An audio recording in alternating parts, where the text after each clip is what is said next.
وعلیکم ورحمۃ اللہ وبرکاتہ۔ آج میں آپ کو مولانا عثمان لدھیانوی صاحب کی ایک اہم بات سنانے جا رہا ہوں۔ یہ بات صرف سننے کے لیے نہیں بلکہ اس پہ غور کرنے کے لیے ہے۔ اس بات کو سن کر اس پر عمل کرنا۔ آئیے سنتے ہیں مولانا صاحب نے کیا فرمایا۔ میں اور آپ، ہمارے آبا و اجداد کیوں دین میں آئے؟ پوری کائنات میں آج اسلام سب سے بڑا دین کیوں بنا؟ انسانیت تڑپ رہی تھی، بیٹیاں تڑپ رہی تھیں، ان کے ماں باپ تڑپ رہے تھے، لوگ الگ الگ خطوں میں پریشان تھے۔ کہ لوگ، آپ کو شاید آپ نے تاریخ نہیں پڑھی کبھی کسی مولوی کے پاس بیٹھنا، جو لوگ مکے جاتے تھے، کیونکہ مکہ لوگ صدیوں سے جاتے ہیں، وہ جب اپنے گاؤں واپس آتے تھے نبی علیہ السلام سے مل کے، وہ یہ نہیں کہتے تھے کہ ایک نبی آیا ہے جو کہتا ہے کہ اللہ ایک ہے۔ یہ تو پہلے بھی نبیوں نے کہا۔ انہوں نے جا کے گاؤں میں یہ اس بات کا اعلان کیا کہ اس بار جو اللہ کے آخری نبی آئے ہیں وہ یہ کہتے ہیں جو اللہ اور اس کے رسول کو ایک مانتا ہے وہ انسانوں کو بھی ایک مانتا ہے۔ اس نبی کے حضور میں کسی گورے کو کسی کالے کے اوپر کوئی فوقیت حاصل نہیں ہے۔ یہ ہے اسلام کا پیغام۔ کوئی ہمارا غیر مسلم بھائی بہن پوچھ لے، یہ ضروری تھوڑی ہے کہ پوری دنیا مسلمان ہونی، لیکن یہ ضروری ہے کہ دنیا کے سب غیر مسلموں کے نزدیک جن سے ہمارا رشتہ ہے، جن سے ہماری سلام دعا ہے، جن سے ہمارا کاروبار ہے، جو ہمارے پڑوسی ہیں، وہ اس بات کی گواہی دیں کہ عبد الرحمن ایماندار ہے۔ اسلام یہ نہیں ہے کہ آپ نماز میں وضو کو 4 دفعہ 5 دفعہ 20 دفعہ آپ خدشہ کرتے ہو داڑھی گیلی ہوئی کہ نہیں ہوئی۔ اصل اسلام یہ ہے کہ جو نماز پڑھی گئی، نماز پڑھنے کے بعد اگر آپ مسجد سے باہر نکلے اور پھر کسی کی بیٹی کی طرف زنا سے دیکھتے ہو تو رب کعبہ کی قسم تم نماز پڑھ کے نہیں آئے ہو۔ یہ کس نے کہا کہ نماز عبادت ہے؟ ان الصلاۃ تنہی عن الفحشاء نماز تو اس لیے کہ گندی کام کرنے چھوڑو گے، نیکی کی طرف لگ جاؤ گے۔ قرآن میں نہیں ارایت الذی یکذب بالدین فذلک الذی، بلے شاہ نے کیا پنجابی چ نماز پڑھی تے نیاز نہ دیتی، تیریاں کس کم پڑھیاں نمازاں؟ کہتا نماز تو پڑھتا ہے تو نیاز نہیں دیتا ہے۔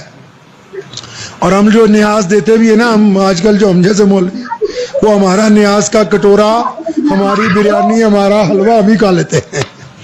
قرآن نے کیا کہا؟ ارایت الذی یکذب بالدین فذلک الذی، فرمایا نماز تو پڑھتا ہے، یتیم کے منہ میں لقمہ نہیں ڈالتا۔ فویل للمصلین، فرمایا بتاؤ ان کو تمہاری نماز نہیں ہوتی۔ کیوں؟ کیونکہ تم صرف نماز پڑھتے ہو، غریب کی خبر گیری نہیں کرتے، پڑوسی کی خبر گیری نہیں کرتے، بیواؤں کی خبر گیری نہیں کرتے، یتیموں کو نہیں پوچھتے۔ یہ کس نے کہا کہ تم مذہب کی اینک لگا کے دیکھو گے؟ محمد رسول اللہ صلی اللہ علیہ وسلم کی مسجد میں غیر مسلم آئی، ایک بوڑھیا، یا رسول اللہ سواری چاہیے، اللہ کے نبی نے سواری دی۔ ایک غیر مسلم آیا، یا رسول اللہ کپڑے چاہیے، نبی علیہ السلام نے کپڑے دیے۔ ایک دن ایک غیر مسلم آیا، یا رسول اللہ میں بھوکا ہوں، نبی علیہ السلام کے پیٹ پہ پتھر بندھا تھا فاقے کے لیے، فرمایا نہیں اس کو کھانا کھلا کے بھیجنا کیونکہ یہ رسول اللہ کی مسجد میں آیا، اس کو بھوکا واپس نہیں بھیجا جا سکتا ہے۔ ہمارے باپ کا دین ہے، مسلمانوں کی جاگیر ہے یہ دین، کیا ہم نے اس کو اپنے نام پیٹنٹ کروا لیا ہے؟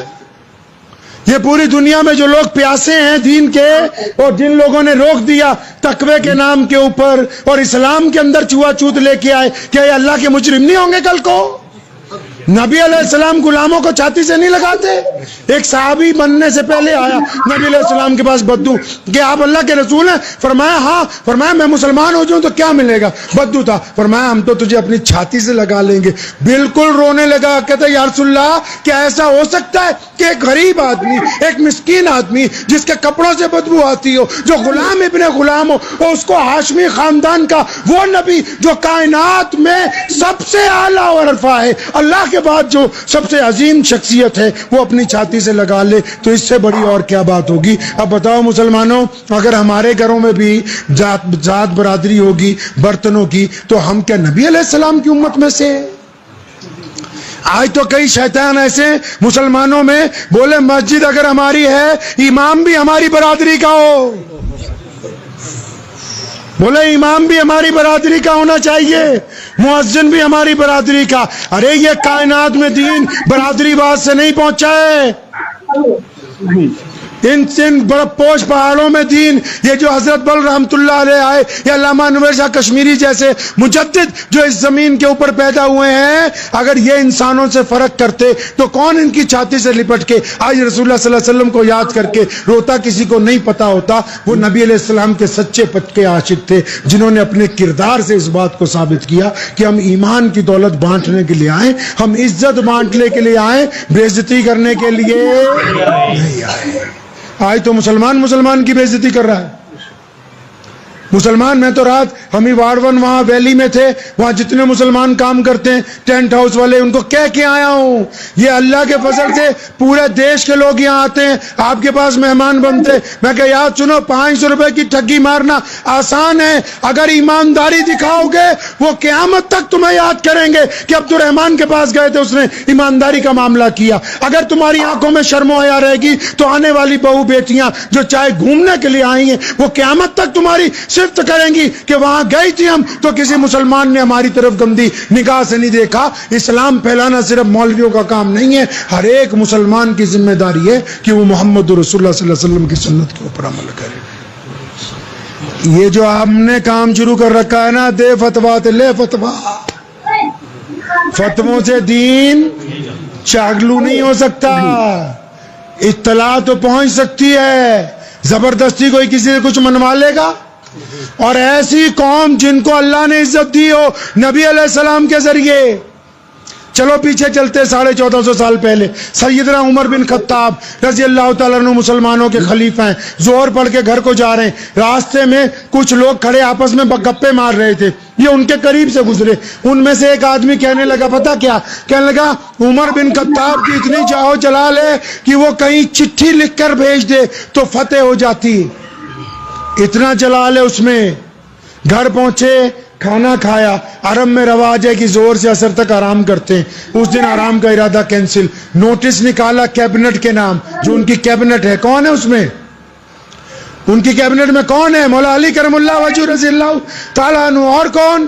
عثمان ذی النورین، ابو عبیدہ بن جراح امین الامت ہیں، سیدنا ابو ذر غفاری رضی اللہ تعالیٰ عنہ، سیدنا ابو ایوب انصاری رضی اللہ تعالیٰ عنہ، سیدنا سلمان فارسی رضی اللہ تعالیٰ عنہ، سیدنا ابو ہریرہ، بڑے بڑے صحابہ۔ اسی وقت نوٹس نکالا کہ آج دوپہر کو کیبنٹ کی میٹنگ ہوگی مسجد میں، مسجد میں میٹنگ ہوتی تھی سب، کیونکہ دوپہر کو تو کوئی آتا نہیں تھا، جب خادم گیا تو سب لوگ مسجد میں آ گئے۔ اب یہ عمر رضی اللہ عنہ مسجد میں پہنچے دوپہر کو، ممبر پہ کھڑے ہو گئے، کیا کہنے لگے؟ اللہ اور اس کے رسول صلی اللہ علیہ وسلم کا نام لینے کے بعد فرمایا جب میں 10-15 سال کا تھا تو مکے میں قحط پڑ جاتا تھا گرمی کے دنوں میں، میری ماں مجھے میری موسی کے گھر بھیجتی تھی کہ وہاں نخلستان میں رہو 1-2 مہینے، یہاں کھانا نہیں ہے، تو کہتے جب میں جاتا تھا نا تو میرا موسو دور سے دیکھ کے کہتا تھا کہ بھوکے آ گئے، ان کے پاس کھانے کا کچھ نہیں ہے، یہاں بھیج دیا اس نے۔ تو فرمایا کہ وہ میں سارا دن مجھ سے اونٹ چرواتا تھا، شام کو ایک مٹھی کھجور یا کبھی ایک مٹھی کشمش یا کبھی ایک ٹکڑا گوشت کا دے دیتے تھے۔ تو کہنے لگے صحابہ میں سے حضرت ابو ذر غفاری بڑے جلیل القدر صحابی ہیں، جنہوں نے صحابہ کو ڈانٹا ہے وہ ذات صرف ابو ذر غفاری رضی اللہ تعالیٰ عنہ کی ہے، فقراء صحابہ میں سے ہیں، کبھی اپنے پاس کچھ نہیں رکھا، کچھ نہیں رکھا کبھی، لاکھوں روپے بھی اگر شام کو خلافت سے آئے بانٹ کے سویا کرتے تھے۔ کہنے لگے یار عمر یہ اتنی دوپہر کو یہ قصہ سنانے کے لیے ہمیں بلایا، اتنی دوپہر کو یہ والا قصہ سنانے کے لیے بلایا ہمیں؟ تو حضرت عمر فاروق کہنے لگے رک جاؤ میرے بھائی، ایک بات اور رہ گئی۔ فرمایا ہاں، کہ جب میں جوان ہوا میرے ابا مجھے اونٹ کی منڈی میں لے گئے، 5 اونٹ مجھے پکڑائے، انہوں نے کہا کہ میں ابھی آڑتی کو لے کے آتا ہوں تو ان کو لائن میں لگا۔ فرمایا میں نے ایک اونٹ کو لائن میں کھڑا کیا، دوسرے کو کھڑا کیا، جب تیسرے کو کھڑا کر رہا تھا پہلے والا اونٹ بھاگ گیا، تو میں پہلے کو پکڑ کے لایا، پھر میں نے چوتھے کو کھڑا کیا تو تیسرا نکل گیا، کہ میں جب تیسرے کو پکڑنے گیا 5ویں کو پکڑ رہا تھا، میرے ابو آ گئے، انہوں نے آتے ہی زور سے ایک تھپڑ میری گدی پہ مارا، اے خطاب کے بیٹے تیرے سے 5 اونٹ لائن میں نہیں لگتے۔ صحابہ میں سے لوگ کہنے لگے اے امیر المومنین یہ اتنی تپتی دوپہر میں یہ قصہ سنانے کے لیے بلایا، ہم کو پتا ہے کہ آپ کے ابو نے اس بات پہ ڈانٹا تھا۔ عمر بن خطاب رونے لگے، فرمایا نہیں نہیں یہ باتیں اس لیے نہیں بتا رہا ہوں، میں اس لیے تمہیں بتا رہا ہوں کہ میں اپنی اوقات یاد کر لوں، یہ جو 52 لاکھ یہ 22 لاکھ مربع میل کی اللہ نے جو مجھے سلطنت دی ہے یہ محمد رسول اللہ کے جوتیوں کا صدقہ ہے۔ یہ جو ہمارے سر پہ دستار آپ دیکھتے ہو یہ نبی علیہ السلام کا صدقہ ہے. کس نے کہا کہ بڑے اعلیٰ ہوتے ہیں میر؟ کس نے کہا ڈار بڑے اعلیٰ ہوتے ہیں؟ کون کہتا ہے کہ پٹھان بڑے اعلیٰ ہوتے ہیں؟ کون کہتا ہے کہ خان صاحب اعلیٰ ہوتے ہیں؟ کون کہتا ہے کہ انصاری بڑے؟ کون کہتا ہے کہ خان صاحب بڑے؟ ارے جب محمد رسول اللہ سے جڑ گئے تب بڑے بنے ہیں. اگر رسول اللہ سے جڑے نہ ہوتے تو کوئی بڑا نہیں بنتا. تو پہلے کس کا ذکر ہونا چاہیے؟ لگے ہوئے سارے مولوی جمعے نو دب دب کے کہ فلانا ایداں فلانی روایت لکھیا ایداں. وہ آپاں کی کیتا یہ تو بتاؤ. کیا آپ کو دیکھ کے کسی غیر مسلم بیٹی نے آج تک کہا ہے کہ عبد الرحمان جب میرے محلے سے گزرتا ہے تو اس کی نگاہیں نیچی ہوتی ہیں؟ کہا ہے کسی نے؟